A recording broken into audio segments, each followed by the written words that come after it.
Oh, hi. I'm going to try flip the camera around so that you've got better quality. Hold on.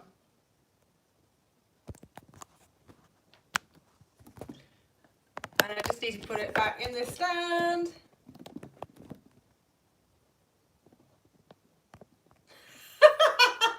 Sorry guys, bear with me for a moment. Why is it upside down for crying out loud? Hold on.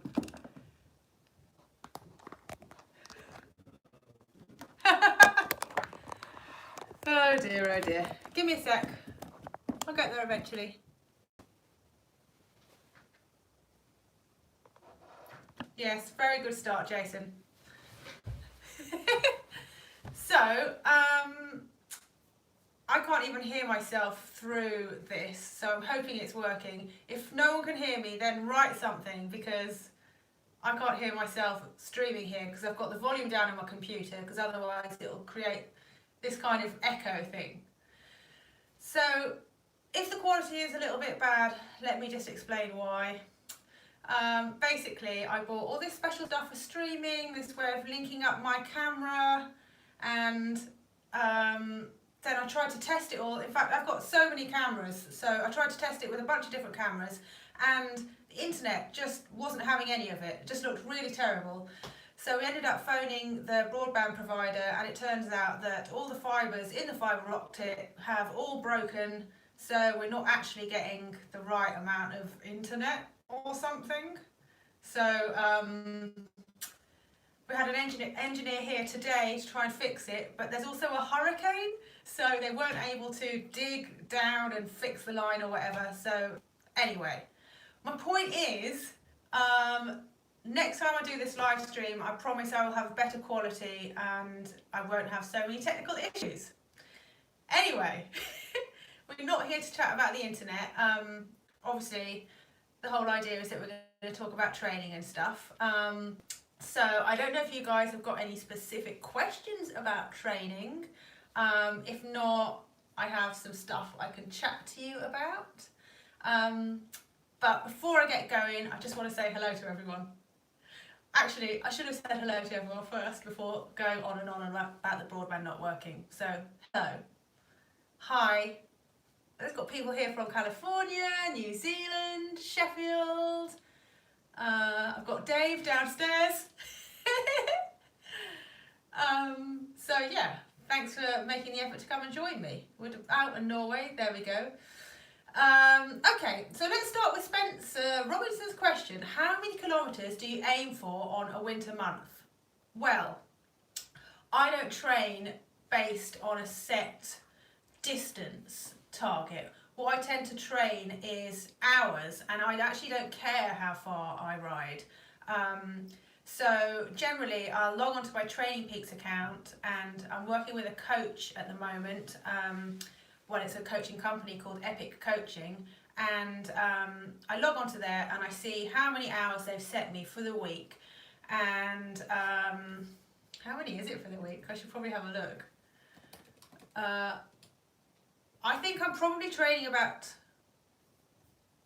12 hours a week at the moment.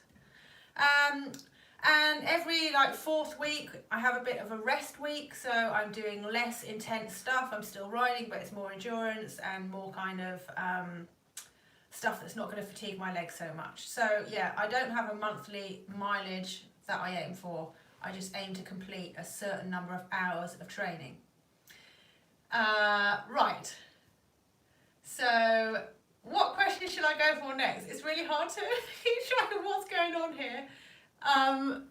Okay, so training for the dirty Kanza. Any advice would be good. Well, actually, I am probably not the best person to ask for advice on endurance riding, because a lot of what I do is fast, short, super high intensity stuff. What I do know from the training that I did last year for Glacier 360, which was a 3-day mountain bike stage race, I know that actually in order to train really long hours, you need to make sure that you do a lot of training in zone 2 I don't know if you train with heart rate or with a power meter, but basically, if you need to, excuse me, I've got something stuck to my face there. Basically, if you need to train for endurance, you need to train long hours. And if you keep hammering it and training at too high an intensity, you're going to really, really fatigue yourself and you're just not going to be able to recover properly.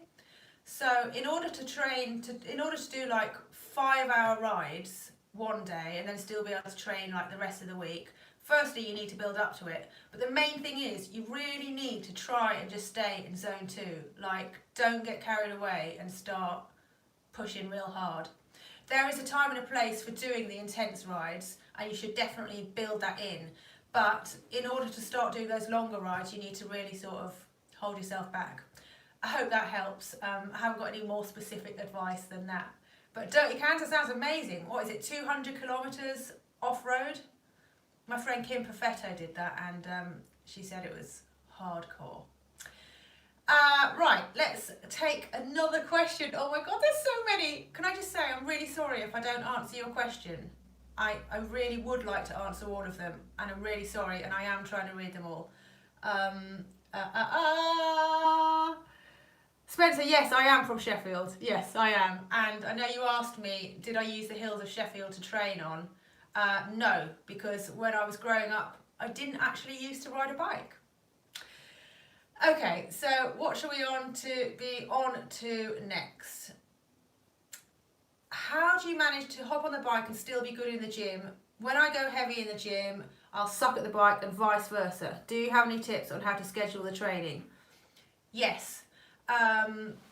Firstly, you need to be conscious of what training you're actually doing in the gym and how that's going to affect the rest of your training.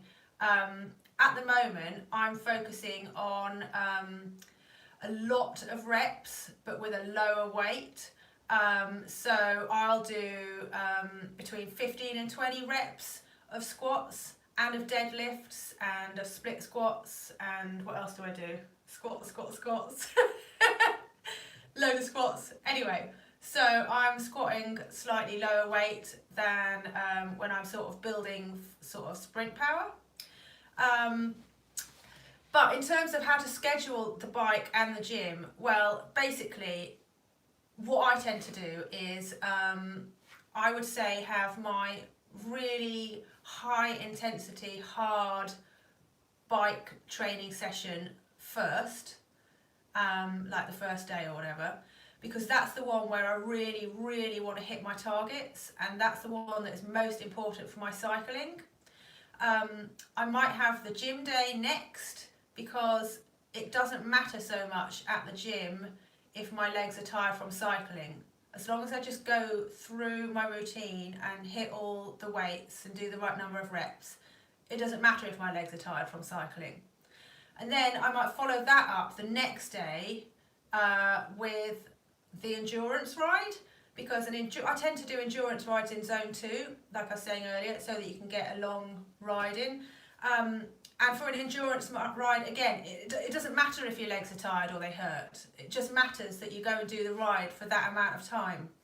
And then obviously make sure you have rest days as well. I hope that helps. Is zone 2 power same intensity as zone 2 power? Steve, do you mean is zone 2 power the same intensity as zone 2 heart rate? Maybe that's what you mean. Well, they are similar. There's crossover. I actually wrote out a chart for Beryl recently, because I created this training plan for them, Beryl Lights. I don't know if you saw the video. And I did write out a chart with the equivalent scale of power versus heart rate versus rate of perceived exertion. So I can't remember off the top of my head. I could refer to that, but I'm not going to, because I'm going to answer another question. Sorry. Okay, Ron from Canada. Hello. Can you talk a bit about the current trend away from loads of base? Yeah, well, I think I touched on this a little bit in my last video, which was all about winter training. Excuse me, I'm just going to have some tea. Okay, so the thing with the trend away from loads of base, and it is a trend, and cycling always follows trends. 1 minute one thing's right, the next minute that's rubbish and you have to do something else. Anyway, the move away from base is just really that people have taken the time to stop and carefully consider and analyse what they're doing more. And in the past, people just used to copy what the professionals were doing. And the professionals were doing long periods of training, 25 hours a week over winter. So people thought, well, if they're doing it, I'm going to do it, that's going to work for me. We now know through studies that short bursts of intense exercise deliver enormous benefits on a neuromuscular level. And so we now know that you can train really well and force adaptations in the body by doing short, really intense sessions. Now, obviously, the reason everyone is suggesting that is because most people these days don't have an awful lot of time, and most people aren't pro, so that's why people are doing that. Okay, that's all right, Steve. No need to say sorry. Okay, Wayne. Will I be organising scheduled group rides or workout via Swift? Yes, definitely. But as I explained at the beginning of this session, I'm having a real problem with my broadband. So it's not helped because Dave and I live in the middle of nowhere and internet is just rubbish in the middle of nowhere. But then there's been an issue with the fibre optic cables breaking and the hurricane. And also, I hate to say it, I've been having trouble with Apple TV, and Zwift has not been working that well with Apple TV this week. I don't know if that's something to do with the broadband. But the point is, I can't set up a Zwift ride and then not be able to stream or have the signal drop out or whatever. So yeah, I'm going to do Zwift rides, but I need to sort out the broadband issue first. Okay, how do you handle flu and cold and bugs in the winter? Do you keep training or pause? It kind of depends on what sort of thing it is and how hard it hits me. Basically, the general rule is that if it affects you above the neck, you're good to train. So a sort of head cold and a blocked up nose and all that sort of thing, you might feel uncomfortable, but you shouldn't worry too much about training. If it affects you below the chin, so you have an issue with your throat and your chest, heavy limbs, all that sort of thing, as a rule of thumb, you probably shouldn't train. But I just try and be sensible. If I'm totally knackered and I feel really terrible, then I will have a day off and not feel bad about it, because I'd rather bounce back more quickly. I mean, certainly if I've got flu, there's no way I'm training. Flu, I'm dying in bed. I had flu for 3 weeks a couple of years ago. Oh my God, it is the worst thing in the entire world. There is no way I would be on a bike if I had flu.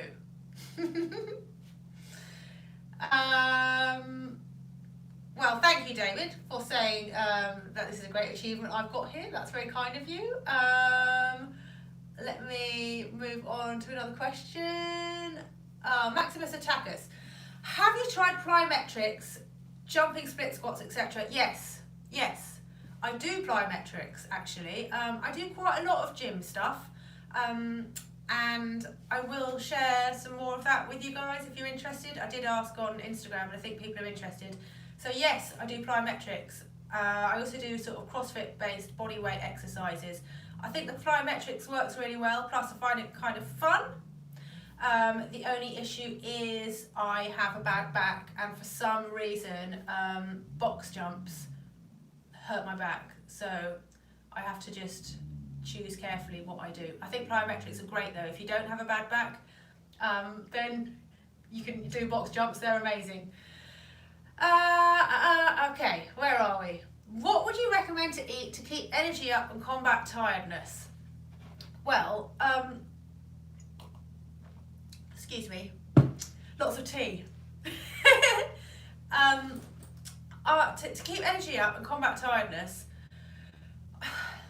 I mean, it's just a pretty normal, healthy diet. I eat a lot of carbs, and I'm also, well, I'm not a vegetarian, I eat fish. But basically, I cook a lot, and I cook from scratch. I eat a lot of fruit and vegetables, and I eat a lot of homemade bread, Dave Bakes bread, and pasta, carbs, all that sort of thing. It's really nothing special. It's just about making sure you eat enough and you eat at the right time. And I don't know how much you can combat tiredness through diet. Sometimes you just need a day off. When it comes to keeping your energy up on the bike though, that's another matter. And I always make sure that I have food with me when I'm on the bike. If I'm doing a ride of less than an hour and a half, then I won't eat. Anything over an hour and a half, then you want to be taking about 50 or 60 grams of carbs per hour. And you can get that through a drink in your bottle or through bars. Obviously, I like Tribe bars, but you could use rice cakes, you could use peanut butter and jam sandwiches, bananas, that's another good source of carbs. So yeah, you want to make sure that you eat regularly throughout each hour of your training and get about 50 or 60 grams of carbs per hour. Make sure you hydrate as well. Do I take supplements whilst training? Nope. So that was an easy one. What fluids do I take with me out on the road? It depends on what training I'm doing. If I'm doing something under an hour and a half, I'll probably just take water. Something longer but not that intense, I would take electrolyte stuff. So Tribe do one called Tribe Hydrate, it's just electrolytes. If I'm doing something longer or more intense, then I will have carbs in my drink. So it'll be an electrolyte carb mix in my drink because, yeah, you can eat carbs, but if you're always sipping at your water, then you just make sure that you're always topped up. Alicia, I'm so glad the quality is perfect. Really? Because this is just an iPhone. I was going to do it with a fancy camera, but cool. How do you reach that intensity you recommend on the bike? Seems to be working on heart rate, but not really on the road. Hard to find the same intensity. My heart never seems to get there. Okay, if you're training to heart rate rather than power, it kind of depends on what intervals you're doing and how hard you're going. Basically, your heart rate takes a lot longer to respond than power does. So if you're trying to hit zone 5 heart rate for 30 seconds, that's never going to happen because your heart rate takes longer to respond. The other thing is, if you're fatigued, then it's really hard to get your heart rate up, but you are still training hard. It's just you won't see that raise in heart rate. I hope that answers your question. Honestly, I'm slightly confused by it, so if that was a bit waffly, sorry.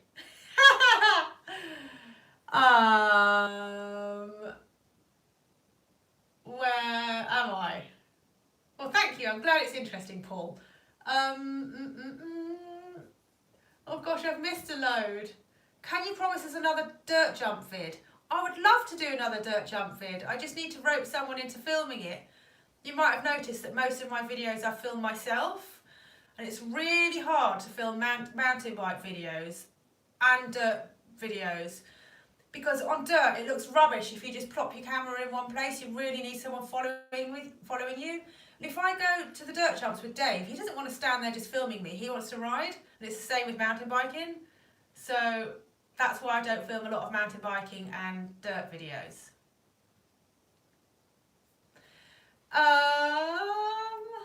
Loris, hello, I write from Italy. I wanted to know how to face a 135-kilometre race with 4 climbs and 1,800 metres descent. How many miles do I have to do per month? Oh, a 135-kilometre race. How many miles do I have to do per month? As I said, I don't really train based on how many miles you need to do. To me, it's about the hours and the intensity. I mean, 135-kilometre race, how long is that going to take you? It depends how fast you're going. Well, I guess it's going to take if you're doing 30 miles an hour. It's going to take at least 4 or 5 hours, depending on how slow or fast you are. So basically, you need to start building up to doing rides of that length. And what I do when I'm training for endurance rides is, you know, I was saying earlier about keeping in zone 2 so you can do a long ride without fatiguing yourself. Well, I'll start, once I've got that base, I'll start adding in blocks of zone 3 or tempo in the middle of that zone 2 ride. And that training in zone 3 or tempo is a really good way of getting a really good workout, but without massively fatiguing your legs, so you can recover quite well. So I would start putting some zone 3 tempo intervals into your longer endurance rides, and then stick with the shorter high intensity interval sessions in between those, because those are going to give you really, really good benefits. So sorry I can't tell you how many miles to ride each month. I would just say have a look at how many hours you're doing each week. You want to be trying to hit about 10 hours. Sorry, have I missed lots of questions? I'm really sorry if I have. I am trying. How much is my FTP? It's 222 at the moment. Can you do a how to mountain bike video? I'll try. Actually, I don't know if you know my friend Kira McVitie. She also makes YouTube videos. She wants to learn how to mountain bike. She's a really good roadie, but she can't ride a mountain bike. So I was thinking about doing a how to mountain bike video with her.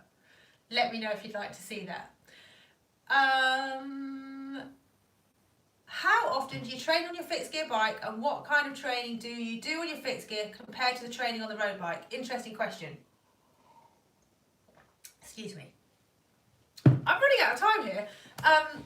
So, how often do I train on my fixed gear bike? Well, over the winter I don't train that much on my fixed gear bike, because mainly what I'm trying to do is work on my fitness, and it's just easier for me to get out on my road bike or get on my watt bike. Riding the fixed gear round where I live, it's not particularly safe or particularly fun. I live in the middle of the countryside. It's very, very hilly. There are really, really narrow roads. It's just not great for training on the fixed gear bike. I do take it down to the local velo park, which is a closed road circuit, and I train on it there. But more often than not, I just train on my road bike. See, the thing is, right, what I'm trying to do is increase my fitness. My bike handling on a fixed gear bike is pretty good. Not meaning to blow my own trumpet, but I used to be a bike messenger, and I've ridden a fixed gear bike for like 10 years. So I'm trying to increase my fitness rather than practice my bike handling skills. Having said that, there are certain things that is worthwhile me practicing on a fixed gear bike. In a fixed gear crit, a lot of what ties you down is slowing for the corners, and you have to back pedal to slow for the corners. You never do that on a road bike. So this winter I am going to train that aspect of my fixed gear racing, so that next year when I slow down for the corners, it won't tire my legs out. Get Dave in on the video. Yeah, well, I will get Dave in, but he's actually moderating the chat in case anyone comes on and says anything really rude, because I don't want swear words and stuff on the stream. So he'll be in a minute when he's done. Bye, Pete. I see you've got to go. Jason, I do fasted cardio. Do you recommend continuing that even before a race? Well, I don't do fasted cardio, so I don't have any definitive answers about it, but personally, no. Hell no, I would not fast before a race. No, no, no, no, no. Because you need to have your glycogen stores in your liver and your muscles fully topped up before you race. You can only store a certain amount in there, and you need to be at full capacity of glycogen, that's carbs, before you start racing. If you're already low, then you're just going to bonk. That's what I think. Right. I've only got another few minutes, so I'll try and quickly answer a few more questions. I'm really sorry for everyone that I'm not answering. Yes, there will be regular live videos, I promise. I'm thinking monthly. So please come back if I didn't answer your question.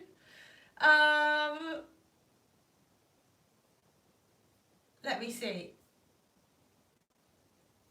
My girlfriend got into road cycling with me. She's in pain after miles from a private area. Asked me to ask if you have any tips that would help. Would it help if she tilted the seat forward a few degrees? Well, the first thing I would do would be look at your saddle and look at your cycling shorts, and always, always, always wear chamois cream. Chamois cream is life. Also, make sure your girlfriend's not wearing her pants underneath her cycling shorts, because some new cyclists do that and they don't know you're not supposed to. Saddle, I would get a saddle with a cutout. That just really, really, really, really helps. As for tilting your saddle down, it's not ideal because it puts a lot of weight on your bars, on your shoulders and hands, so it's not the ideal solution. I would look at your shorts and chamois cream and saddle first. Winter training, what is your temperature limit at which you say, I don't go out there anymore? There is no temperature limit because I live in England and it's not that bad. It's just, I have to be careful of ice. So I'm not bothered about the cold. I've got loads of good winter clothes. Thanks, ASOS. But I'm really scared of the ice. I've come off on the ice before and it's so, so horrible. So if there's any ice, I'm not going out. Do you wear the same bibs and clothing for both indoor and outdoor sessions? I find that it's harder to do longer sessions indoors. Any tips? Yeah, I wear the same stuff. I just wear bib shorts and a crop top when I'm inside. There's no point in wearing a base layer. But it's the same bib shorts that I would wear outside. It is harder to do longer sessions indoors because it can get boring and you don't have the chance to coast or freewheel. So you always get a little break when you're freewheeling out on the road. My tips for doing longer sessions indoors would be get really good fans. I've got a huge fan. In fact, I've got 2 fans. Getting that really changed everything. And then the other tip, download some podcasts. I really like listening to podcasts. Get some good music on. Look at your social media. I'm always on mine when I'm training. People are like, do some training. Stop looking at social media. It's like, I'm just looking at social media whilst I'm training. So Sean does want the mountain bike vid with Kira. Okay, I'll see what she's saying. Thanks so much for all your comments. I really appreciate you. Oh, look, it's Dave.